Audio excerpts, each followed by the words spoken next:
What's happening, guys? It's Matt from the Body Fit Project. I hope you're all doing very well and here on my channel, so that's awesome. Today I'm going to touch on something actually very important, and if you're the type of person who can't stick with their New Year's goals and things like that, then you need to stick around, because I'm going to tell you exactly why that is and exactly what you need to do in order to stick with your January 2020 goals, absolutely crush them so you look better, you feel fitter, you have more confidence, you have more energy, and you can lift more weights and all these kind of really cool things that maybe you want to achieve. Let's get stuck straight in. You do too much way too soon, and it's just that simple. For instance, if you're somebody who's quite used to sitting on the couch and not really getting that much activity, signing up to the gym and then signing up to 6 gym classes a week, it's going to be pretty tough. You've just gone from one extreme to another. You've literally gone from sitting on the couch to busting your ass 6 days a week. And my guess is that's going to get a little bit tough, especially on your willpower and your motivation. You're going to be getting to a stage at some point during maybe 1 or 2 weeks, or even a month if you make it that far, where you're going to start questioning yourself. Do I really need to make a change? Is it really worth it? You know, what's the point? I can't seem to carry on. All these kind of things that may crop up.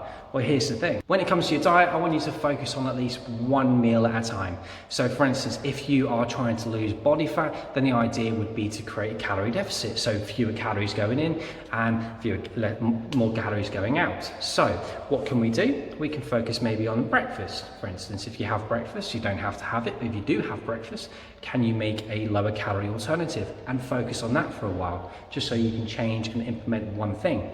And when that gets consistent enough, you can work on something else, maybe focus on lunch or dinner, maybe choose different snacks and look for alternatives, as opposed to going completely balls deep, all in, to try and resolve, an issue that you might have because you want to lose weight, you want to look a certain way, you want to tone up, and all these kind of things.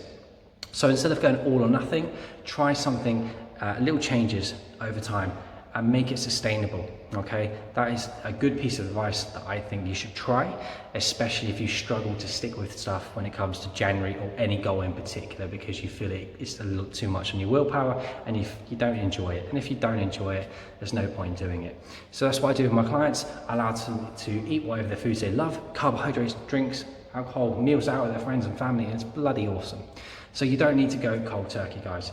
Pick on something that you want to change that, get consistent with it, and then move on to the next thing.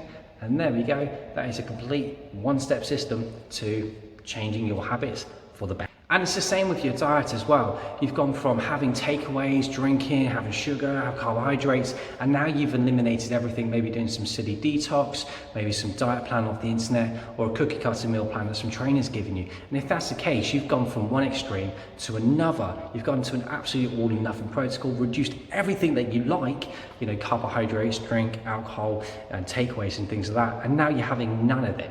And that again is going to test your willpower. Your cravings may go through the roof. And it's just not a fun thing to do. In fact, it's a game of how long can I last this time? Maybe last year you lasted maybe a month, and you're going to try this time again to maybe go a little bit further. But therein lies the mistake. Doing the same thing and expecting a different result in return, when really you can do the same thing every single time unless you don't change something. So this is exactly what I want you to do. It absolutely doesn't need to be that way. And if that's the case, you've just literally jumped into 6 days a week of training, what I'm going to invite you to do is something completely different. I want you to try and aim for something that you realistically can think you can do. So for instance, if you can do 3 gyms or classes a week, fantastic, that's amazing, do 3. There's no reason for you to do 6. If you feel like you can do 4, do 4. It's whatever suits you best and you feel like you can stick with over the long term, because after all, you want to sign up to feel better, look more confident, get fit and get stronger, all these kind of things, right? But only lasting a month isn't going to help you. You want something that you can stick with, and you can enjoy and progress with. And there we are. I really hope you enjoyed the video. I hope you got something from it. And if you did, please leave a comment in the YouTube section below somewhere here. You can also subscribe. It's just in this little corner here. I'm going to be making videos every single Wednesday. I will be getting better at them. My editing skills aren't amazing. But if you like the content and you want to see more on fitness, nutrition, how to tone up and just create a better lifestyle for you when it comes to training and nutrition, and get away from all this crap that you see mispresented everywhere, go ahead and subscribe. It'd be nice to have you as a viewer and a subscriber. You take care.